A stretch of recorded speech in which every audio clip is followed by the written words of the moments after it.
The fundamental purpose of scientific discourse is not the mere presentation of information and thought, but rather its actual communication. It does not matter how pleased an author might be to have converted all the right data into sentences and paragraphs. It matters only whether a large majority of the reading audience accurately perceives what the author had in mind. In other words, no matter how good our ideas are, they are useless unless we communicate them clearly to others. Technical writing requires planning. It should have clarity, brevity, simplicity, appropriate word choice, use of the active voice, and a commitment to writing as a process.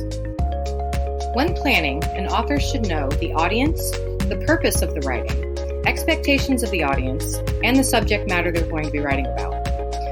The author should also organize their thoughts and ideas, have materials ready, budget their time appropriately, and account for rethinking and revisions.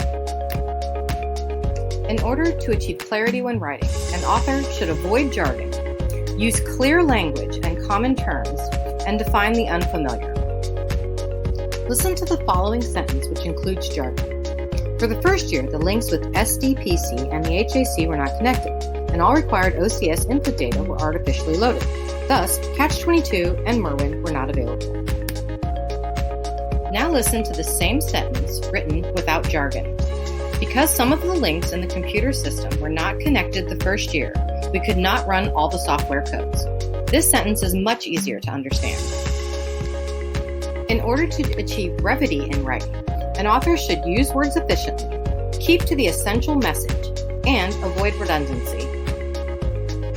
In order to achieve simplicity, use details wisely.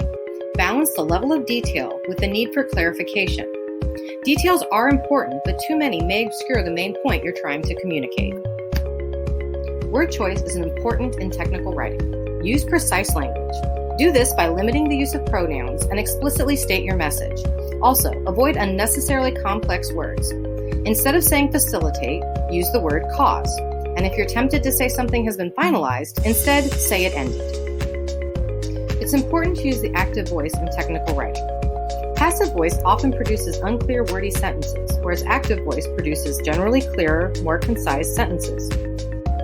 It's important to avoid needless words. For instance, don't say already existing, just say existing. Finally, remember writing is a process. You'll have to plan, write, rethink what you've written, and then revise. Once you've done that, repeat.